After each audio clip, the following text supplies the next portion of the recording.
رب اعوذ بک من همزات الشیاطین واعوذ بک رب ان یحضرون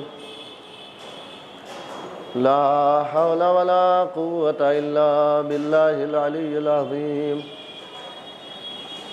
حسبنا اللہ ونعم الوکیل نعم المولا ونعم النصیر بسم اللہ الرحمن الرحیم الحمد للہ الاول بلا اول کان قبلہ والآخر بلا آخر یکون بعدہ الذي قصرت عن رؤيته أبصار الناظرين وعجزت عن نعته أوهام الواصفين الذي ابتدأ بقدرته الخلق ابتداء واخترعهم على مشيته اختراعا ثم سلك بهم طريق إرادته وبعثهم في سبيل محبته والصلاة والسلام والتحية والإكرام على سيدنا ونبينا وشفيع ذنوبنا وحبيب قلوبنا وطبيب نفوسنا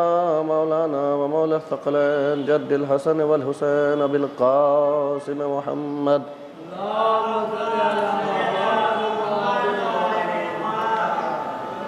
وآله الطيبين الطاهرين المعصومين المظلومين المنتجبين المنتخبين واللعنة الدائمة الباقية على أعدائهم أجمعين من الآن إلى صباح يوم الدين أما بعد فقد قال رب العالمين في كتابه المبين بسم الله الرحمن الرحيم شهر رمضان الذي أنزل فيه القرآن هدى للناس وبينات من الهدى والفرقان فمن شهد منكم الشهر فليصمه ومن كان مريضا أو على سفر فعدة من أيام أخر يريد الله بكم اليسر ولا يريد بكم العسر ولتكملوا العدة ولتكبروا الله على ما هداكم ولعلكم تشكرون صلوات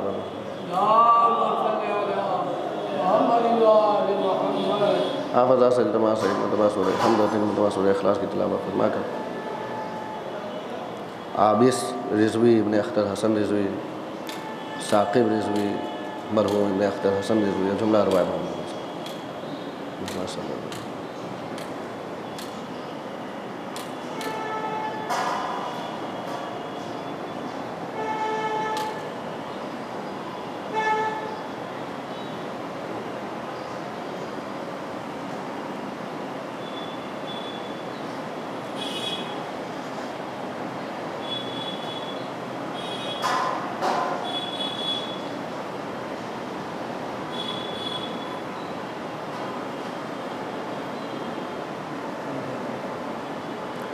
صلوات پڑھ دے بر محمد و آل محمد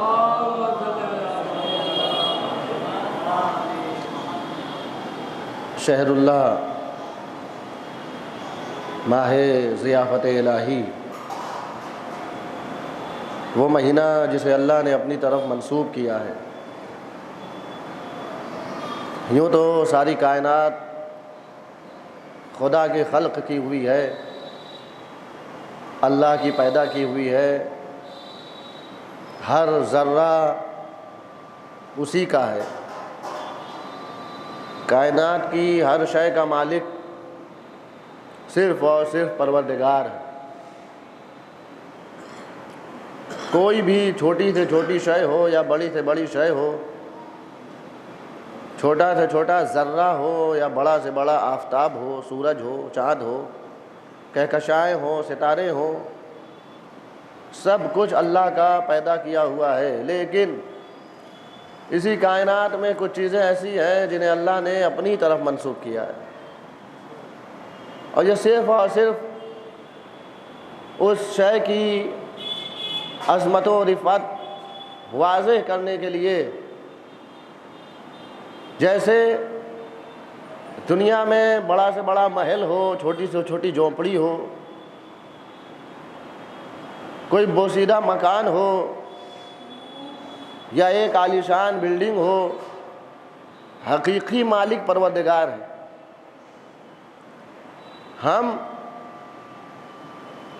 کہتے ہیں کہ ہم اس کے مالک ہیں، یہی ہماری سب سے بڑی غلطی ہے، سب سے بڑا ہم سے جو اشتباہ ہو رہا ہے کہ ہم خود کو مالک سمجھتے ہیں۔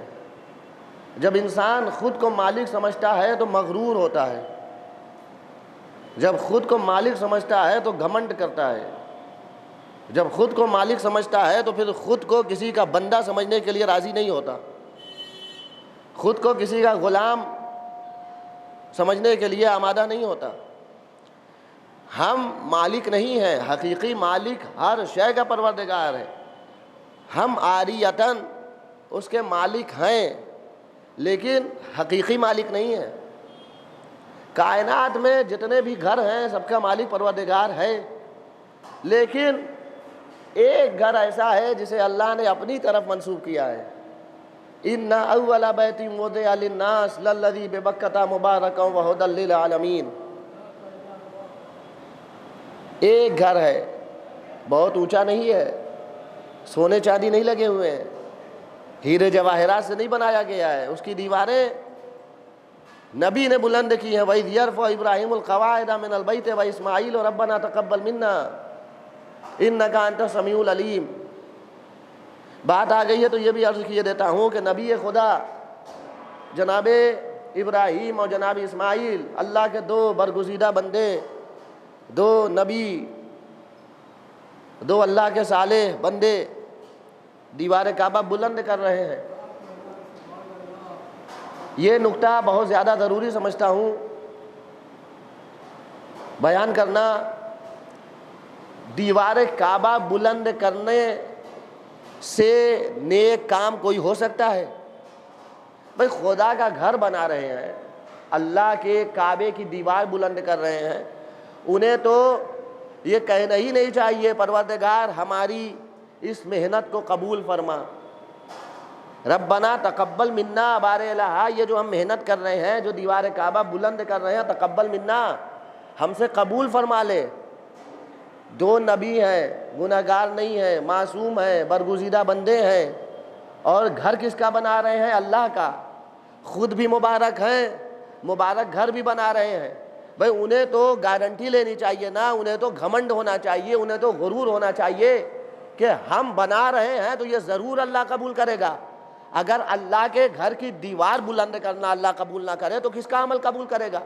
لیکن یہ دونوں اللہ کے بندے، دونوں اللہ کے نبی ہمیں پیغام دے رہے ہیں، عمل کر کے کبھی مغرور نہ ہو جانا، بلکہ ہمیشہ دعا کرنا، بار الہ ابھی بھی ہمارے عمل میں کوتاہی ہے، اس لیے کہ کہاں ہمارا عمل، کہاں تیری شان۔ عمل کر کے کبھی مغرور نہ ہو جانا۔ جب نبی جیسے بندے کہہ رہے ربنا تقبل منا، اس کا مطلب عمل کرنے کے بعد بھی ڈرتے رہنا ہے، عمل کرنے کے بعد بھی دعائے قبولیت کرتے رہنا ہے۔ بار الہ ہمارے روزوں کو قبول فرما، بار الہ ہماری عبادتوں کو قبول فرما، بار الہ ہماری تلاوت قرآن کو قبول فرما۔ ایسا نہیں ہے کہ جو ہم کر رہے ہیں اللہ پر احسان کر رہے ہیں، نہیں نہیں، یہ تو اللہ نے ہم پر احسان کیا ہے کہ اتنا بہترین مہینہ ہمیں دیا ہے۔ بعض حضرات اوائل اسلام میں جب مسلمان ہوتے تھے تو احسان جتاتے تھے، ہم مسلمان ہو گئے، ہم اسلام لے آئے، ہم صاحبان ایمان ہو گئے، تو فوراً پروردگار کا حکم آیا نبی کے ذریعے، سورہ حجرات کی آیت ہے، قل، اے نبی کہہ دیجئے، لا تمنوا علی اسلامکم، تم اپنے اسلام کی وجہ سے مجھ پہ احسان نہ جتاؤ۔ یہ نہ کہو کہ ہم مسلمان ہو گئے، ہم خدا کے دین میں شامل ہو گئے، ہم نے کلمہ پڑھ لیا تو خدا پر احسان کیا، استغفر اللہ، نہیں۔ قل لا تمنوا علی اسلامکم، مجھ پر اپنے اسلام کا احسان نہ جتاؤ، غرور نہ کرو۔ بل اللہ یمن علیکم من ہداکم، بلکہ معاملہ برعکس سے ہے، اللہ احسان جتائے گا کہ اللہ نے تمہیں ہدایت دے دی۔ میں تو حق اللہ کو ہے کہ اللہ احسان جتائے کہ اللہ نے تمہیں ہدایت دے دی۔ ہمیں حق نہیں ہے کہ ہم مغرور ہو جائیں کہ ہم نے اتنا زیادہ قرآن کی تلاوت کی، ہم نے اتنی نمازیں پڑھی، ہم نے اتنے روزے رکھے، نہیں۔ اللہ کی شان کو دیکھتے ہوئے ہمارے روزوں کی کوئی حیثیت نہیں۔ ہمارے روزوں کی کیا بساط ہے، ہماری عبادتیں ٹوٹی پھوٹی عبادتیں۔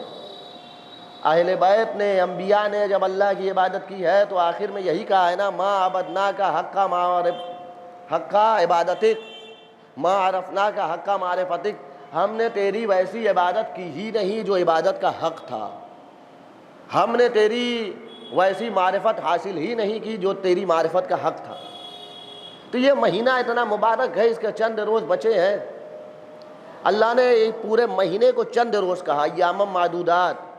یہ ایک مہینے کا روزہ اگر دیکھا جائے تو 365 دن میں 30 دنوں کا روزہ، یہ چند ایام نہیں تو کیا ہے، 335 دن اللہ نے کھانے کی اجازت دی ہے۔ کلو من طیبات ما رزقناکم، ہم نے جو دیا ہے اس میں سے جو بھی پاک و پاکیزہ ہے کھاؤ، صرف 30 دن، وہ بھی چند گھنٹوں کے لیے۔ تو ایام معدودات کا اللہ نے، یہ چند روز ہیں۔ بہت لوگوں کو ماہ رمضان بہت بار لگتا ہے، بہت بوجھ لگتا ہے، لیکن قرآن کہہ رہا ہے ایام معدودات، یہ تو چند روز ہیں، گنتی کے چند دن ہیں۔ اچھا، ان گنتی کے چند دنوں میں اب چند دن رہ بھی گئے، اب چند دن رہ گئے، اب ہمیں اپنی عبادتوں کا جائزہ لینے کا دن ہے۔ اگر ہم ابھی تک خدا سے قریب نہیں ہوئے، ہم ابھی تک قرآن سے مانوس نہیں ہوئے، تو یہ آخری مہلت ہے، یہ آخری فرصت ہے۔ یہ وہ مہینہ ہے جسے اللہ نے اپنی طرف منسوخ کیا، صرف اس کی عظمت کے لیے۔ وہ خانہ خدا، وہ کعبۃ اللہ، جو ایک گھر ہے، 4 دیواری ہے، بہت اونچی بلڈنگ نہیں ہے، لیکن چونکہ اللہ سے منسوب ہے، بیت اللہ کہا جاتا ہے، تو اس کا جو احترام ہے وہ دنیا کے کسی گھر کا نہیں۔ کوئی کتنا ہی عالیشان گھر بنا لے، اب جس کتاب کا مسلسل تذکرہ ہو رہا ہے، اس کتاب کی عظمت و رفعت کے لیے یہی کافی ہے کہ دنیا میں ہزاروں، سینکڑوں، لاکھوں، بلکہ لا تعداد بے شمار کتابیں ہیں، صرف ایک کتاب ایسی ہے جسے کتاب اللہ کہا جاتا ہے۔ آخر یہ کتنی باعظمت کتاب ہوگی کہ اللہ اسے اپنی کتاب کہہ رہا ہے۔ ہمیں جس طرح کعبۃ اللہ کی اہمیت کو مد نظر رکھنا ہے، جیسے شہر اللہ کی اہمیت کو مد نظر رکھنا ہے، ویسے ہی کتاب اللہ یعنی قرآن کی منزلت کو مد نظر رکھنا ہے۔ ہم دنیا بھر کی کتابیں پڑھتے ہیں، کبھی کبھی ایسا ہوتا ہے کہ ہم غیر ضروری کتابیں پڑھتے ہیں جس سے کوئی فائدہ نہیں ہے، صرف ٹائم گزارنے کے لیے، صرف ٹائم پاس کرنے کے لیے۔ افسوس ہے، تأسف ہے کہ ہم ٹائم گزارنے کے لیے غیر ضروری کتابیں پڑھیں، لیکن وہ کتاب جو ہمیں تبدیل کرنے کے لیے آئی ہے، ہم اسے زینت طاق بنائے رکھیں۔ ہمیں جب بھی ٹائم ملے، ہمیں چاہیے کہ ہم قرآن کی تلاوت کریں، قرآن سے مانوس ہوں۔ اب تو جیب میں رکھنے والا بھی قرآن آنے لگا ہے، اب تو موبائلوں میں قرآن ہے۔ بعض علماء کرام جب اپنے اسکول اور مدرسے جاتے تھے پڑھانے کے لیے، تو راستے میں جو ٹائم ملتا تھا نا، بس پر، ٹیکسی پر، ٹرین میں، وہ 10-15 منٹ میں قرآن کی تلاوت کرتے تھے۔ اور بعض ایسے علماء ہیں جو اس 10-15 منٹ تلاوت کرتے کرتے کتنے پاروں کے حافظ ہو گئے۔ یعنی جو ٹائم کی، جو وقت کی اہمیت ہے، جو قیمت ہے، جو سمجھتا ہے نا، وہ سوچتا ہے کہ میرا دوران سفر جو 20-25 منٹ جا رہا ہے وہ بھی ضائع نہ ہو۔ ہم کتاب خدا سے مانوس ہیں۔ میں نے خود عینی شاہد ہوں، میں نے خود دیکھا ہے قم وغیرہ میں کہ بعض افراد عالم نہیں ہے، ایک معمولی انسان ہے، کاریگر ہے، بس میں بیٹھے ہوئے ہیں، قرآن کھول کے قرآن کی تلاوت کر رہے ہیں۔ اپنا اسٹاپ آیا، جہاں اترنا ہے اتر جائیں گے، بس جہاں تک پڑھا۔ قرآن میں کوئی قید نہیں۔ اچھا، بات ایک یہ غلط فہمی دور کر دوں، ہمارے ایک غلط فہمی ہے کہ اگر ماہ رمضان میں قرآن شروع کیا تو ماہ رمضان میں ہی ختم کرنا ہے۔ یہ خدا کی شریعت نہیں ہے، عورتوں کی شریعت ہو سکتی ہے، یہ خدا کی کوئی شریعت نہیں ہے۔ اب بعض افراد چونکہ بہت زیادہ مصروف ہیں، وہ بیچارے اس ڈر سے شروع ہی نہیں کرتے کہ اگر شروع کر دیا ختم کرنا پڑے گا۔ بھائی قرآن پکار کے کہہ رہا ہے سورہ مزمل میں، فقرؤوا ما تیسر من القرآن، فقرؤوا ما تیسر من، 2 مرتبہ سورہ مزمل کی آخری آیت میں، قرآن سے جتنا ممکن ہو پڑھو۔ تمہارے لیے جتنا آسان ہو تلاوت کرو، کوئی قید نہیں ہے کہ 1 پارہ روز پڑھیں، 2 پارہ روز پڑھیں۔ اگر ماہ مبارک رمضان میں شروع کر دیا ہے تو ختم کریں۔ خوشا بحال زہ نصیب وہ افراد جو ماہ مبارک رمضان میں ایک قرآن نہیں کئی قرآن ختم کر دیتے ہیں۔ لیکن ہاں اس میں بھی بہت زیادہ توجہ کی ضرورت ہے۔ گھروں میں خاص کر ایسا ہوتا ہے کہ ہماری مائیں بہنیں دوسروں پر فخر و مباحت کرنے کے لیے اپنے بچوں کے قرآن کی گنتی بتاتی ہیں۔ بھئی میرے بچے نے تو 5 قرآن ختم کر دیا، بھئی میرے بھائی نے 10 قرآن ختم کر دیا۔ بھئی فخر و مباحت نہ کیجئے کہ 5 قرآن ختم کیا کہ 10 قرآن ختم کیجئے، کوشش کریے 1 قرآن ختم ہو، لیکن ہمارا اسٹیپ آگے بڑھے۔ اگر لاسٹ ایئر ہم نے 1 قرآن ختم کیا تھا بغیر تدبر کے، تو اس سال تدبر کریں، تفکر کرے، قرآن کی آیت پر ٹھہر کے اس کا معنی سمجھے، اس کا مطلب سمجھے، قرآن ہم سے کیا کہہ رہا ہے اس کو سمجھے۔ 1 قرآن ہو لیکن تدبر کے ساتھ ہو، 1 پارہ ہو لیکن تفکر کے ساتھ ہو۔ بہت اچھی بات ہے جو تفکر کے ساتھ تدبر کے ساتھ کئی قرآن پڑھ دے۔ یہ صرف ہمارے یہاں ہمارا اسلام تعداد نہیں دیکھتا ہے، کمیت نہیں دیکھتا ہے، کیفیت دیکھتا ہے۔ آپ 2 رکعت نماز پڑھیے لیکن نماز کی طرح پڑھیے۔ ایسا نہ ہو کہ آپ دن بھر میں 50 رکعت نماز پڑھ رہے ہیں لیکن 2 رکعت بھی آپ کی قاعدے کی نہیں ہے، صحیح نماز نہیں ہے، صرف اٹھ رہے ہیں بیٹھ رہے ہیں۔ وہ مولا کا پورا واقعہ ہے، چونکہ دامن وقت بڑا محدود ہوتا ہے، میں سمجھتا ہوں میری بات پہنچ گئی ہوگی۔ کوشش کریں کہ قرآن ماہ مبارک رمضان میں ضرور شروع کریں، جتنا وقت ملے، جب وقت ملے، جیسے وقت ملے، رات میں، سحر میں، صبح، شام، اپنی ڈیوٹی پر ہیں، 2 منٹ کے لیے قرآن کھولیے پڑھیے۔ کوئی کام آ گیا بند کر دیجئے، کوئی کام آ گیا بند کر دیجئے، 2-4 سطر پڑھا، 2-4 لائن پڑھی، اب اس کے آگے انشاءاللہ۔ کوئی ہمارے یہاں قید نہیں ہے کہ جہاں شروع کیا ہے بالکل ضروری ہے ختم کرنا، لیکن ہاں کوشش کریں کہ 1 قرآن، کم از کم 1 قرآن۔ ایسے تو حدیثوں میں ہے کہ مومن کو چاہیے روزانہ 50 آیتوں کی تلاوت کرے، کم از کم۔ مومن وہی ہے، یہ عہد لیا گیا ہے اللہ کے بندوں سے، مومنین سے، 50 آیتوں کی کم از کم تلاوت کرے۔ بہت اچھی بات ہے اگر کوئی کرے، لیکن اگر کوئی نہیں کر پاتا تو ایسا نہیں ہے کہ وہ دل برداشتہ ہو جائے، مایوس ہو جائے، ہم سے نہیں ہوتی 50 نہیں، 2 آیت کی تلاوت کریں، 10 آیت کی تلاوت کریں۔ کتاب اللہ مسلسل یہی گفتگو رہی ہے۔ میں نے کہا بھی تھا کہ میں کچھ سوروں پر گفتگو کروں گا، لیکن چونکہ ابھی ماہ رمضان میں قرآن کی عظمت ہی تمام نہیں ہو سکتی تو سوروں پر کیا گفتگو کی جائے۔ پھر بھی کوشش کروں گا 2-3 آیتیں سورہ حجرات یا اور دیگر سوروں سے پیش کر دوں۔ قرآن سے ماہ مبارک رمضان میں ایک گہرا رشتہ ہونا چاہیے، اور اس وقت جب ہم حالت روزہ میں ہوں، ہمارے دہن پاک ہوتے ہیں، صاف ہوتے ہیں۔ قرآن پڑھنے سے پہلے کہا گیا ہے کہ قرآن پڑھنے کے لیے اپنے دہن کو صاف رکھو۔ اس سے بہتر کیا ہوگا کہ ماہ مبارک رمضان میں دہن صاف ہے۔ شاید اسی لیے ماہ مبارک رمضان میں قرآن پڑھنے کا اتنا زیادہ ثواب ہے۔ اور بھی وجوہات ہیں، چونکہ میں کتاب اللہ کا مہینہ ہے، شہر اللہ ہے، ماہ مبارک رمضان میں دہن صاف ہے، منہ صاف ہے۔ قرآن کے راستوں کو صاف رکھو، حدیث میں کہا گیا ہے۔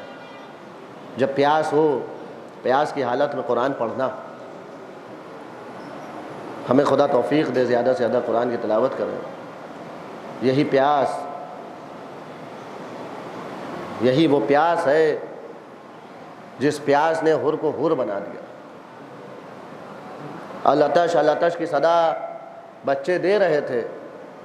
حر شب عاشور بڑا مضطرب تھا، بڑا بے چین تھا۔ کیوں؟ اس لیے کہ حر کو امام حسین نے پانی پلایا تھا، حر کے پورے لشکر کو سیراب کیا تھا۔ کب؟ جب حر کا قافلہ بڑھ رہا تھا، امام حسین نے دیکھا حر کا قافلہ ہے، حر کی زبان پیاس کی وجہ سے باہر نکلی ہوئی ہے۔ اللہ اللہ، یہ ساقی کوثر کا لال ہے، یہ ساقی کوثر کا بیٹا ہے۔ جب انسان کو پتہ ہو کہ ہمیں فلاں چیز کی آگے ضرورت پڑ سکتی ہے تو پھر اپنے لیے اسے محفوظ رکھتا ہے۔ امام حسین صحرا میں ہیں، جنگل میں ہیں، چھوٹے چھوٹے بچے ہیں، مولا آپ اپنے لیے پانی محفوظ رکھیے۔ وہ کریم ہی کیا جو دوسروں کو پیاسا دیکھے، جو دوسروں کو ضرورت مند دیکھے۔ حر کو وہی منظر یاد آ رہا ہے، وہ منظر۔ مقتل کہتا ہے امام حسین نے اپنے اصحاب و انصار کو حکم دیا کہ حر کے لشکر کو پانی پلایا جائے۔ اللہ یہاں تک کہا گیا کہ حر کے لشکر کے جانوروں کو بھی پانی پلایا جائے، اور کہا گیا جانور کے سامنے پانی رکھ دیا جائے۔ اے روزہ دارو کتنا کریم امام ہے، اے مولا علی اصغر کربلا کے میدان میں پیاسے رہیں گے، یہ کریم امام ہے نا، اپنے بچوں کا خیال نہیں ہے، ارے میرے بچے بھوکے رہے تو رہے، پیاسے رہے تو رہے، لیکن میرے در سے کوئی بھوکا چلا جائے، کوئی پیاسا چلا جائے۔ اللہ جانوروں کے سامنے تشت آب رکھ دیا گیا، جانوروں نے پانی پیا، جب تک جانوروں نے خود منہ نہیں ہٹا لیا۔ اللہ اکبر، پانی ہٹایا نہیں گیا۔ مقتل کہتا ہے امام حسین ہمارا اللہ کو سلام ہو، مولا ہمیں بھی اپنے ہاتھوں سے جام کوثر پلائیے گا۔ اے مولا آپ تو دشمنوں کو پلاتے ہیں، یہ چاہنے والے ہیں مولا۔ مقتل کہتا ہے حر کو اتنی زیادہ پیاس تھی نا، اس کی آنکھوں کے سامنے اندھیرا چھایا ہوا تھا۔ اے روزہ دارو، جب جون اور جولائی، مئی اور جون کا روزہ آتا ہے نا، کبھی کبھی ایسی حالت ہوتی ہے کہ شام کے وقت آنکھوں کے سامنے اندھیرا چھا جاتا ہے، لیکن پھر بھی وہ سن 61 ہجری کی گرمی نہیں ہے نا، کربلا کی گرمی نہیں ہے۔ حر اتنا پیاسا تھا، آنکھوں کے سامنے اندھیرا چھایا ہے، اس کے ہاتھوں میں راشا تھا، لرزہ تھا، وہ پانی خود سے نہیں پی سکتا تھا۔ ایک مرتبہ کوئی آگے بڑھا، حر کو اپنے چلو سے پانی پلانے لگا۔ حر جب تھوڑا سیراب ہو چکا، جان میں جان آئی، حر نے آنکھ کھولی، کیا دیکھا؟ ارے مظلوم امام، فاطمہ کا لال، علی کا لخت جگر، نبی کا نواسا خود اپنے ہاتھوں سے پانی پلا رہا ہے۔ ارے حر کو یہی منظر یاد آ گیا، مجھے حسین نے خود پانی پلایا تھا، اور آج حسین کے چھوٹے چھوٹے بچے میری وجہ سے الاتش الاتش کہہ رہے ہیں، یزید کے لشکر کو چھوڑا۔ اے مولا میری خطا معاف کیجئے۔